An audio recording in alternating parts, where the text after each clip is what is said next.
ദശകം 12 ശ്ലോകം 4.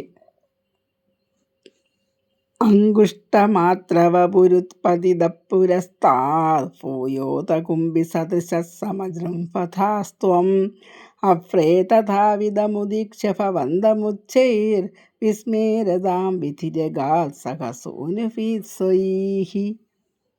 കഴിഞ്ഞ ശ്ലോകത്തിൽ ബ്രഹ്മാവിൻ്റെ മൂക്കിൽ നിന്നും പന്നിക്കുട്ടിയുടെ രൂപത്തിൽ ഒരു ശിശു ആയി ഭഗവാൻ അവതരിച്ചു എന്ന് പറഞ്ഞു.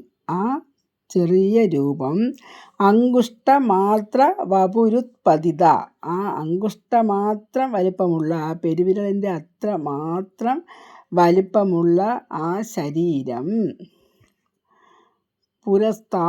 പുറത്തു വന്നു, രൂപത്തിലുള്ള ആ ശരീരം പുറത്തു വന്നു. ഭൂയോ അധ, പതുക്കെ, അധ പിന്നീട്, ഭൂയോ അധ പിന്നെ പതുക്കെ, കുംഭി സദൃശഃ ആനയുടെ വലിപ്പത്തിൽ, സമജൃംഭതാസ്ത്വം നെന്തിരുവടി വളർന്ന് വലുതായി.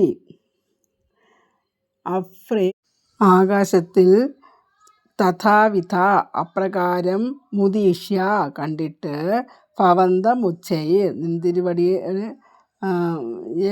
വളരെ ഉയരത്തിൽ കണ്ടിട്ട്, വിസ്മേരതാം അത്ഭുതപ്പെട്ടു. ആര്? വിധിരഗാർ സഹസോനുഭീത്സ്വൈ, വിധി ആ ബ്രഹ്മാവും അവരുടെ കൂടെ അവരുടെ മക്കളുമായിട്ട്, മക്കളെന്ന് പറഞ്ഞാൽ ബ്രഹ്മാവ് സൃഷ്ടിച്ചവരെല്ലാം ബ്രഹ്മാവിൻ്റെ മക്കളാണ്, അവരെല്ലാം അത്ഭുതപ്പെട്ടു പോയി എന്നാണ്. ആ ആനയുടെ രൂപത്തിലുള്ള വലിപ്പത്തിലായ ആ ഭഗവാനെ കണ്ടിട്ട് എല്ലാവരും അത്ഭുതപ്പെട്ടു പോയി എന്നാണ് ഈ ശ്ലോകത്തിൽ മേൽപ്പത്തൂർ പറയുന്നത്.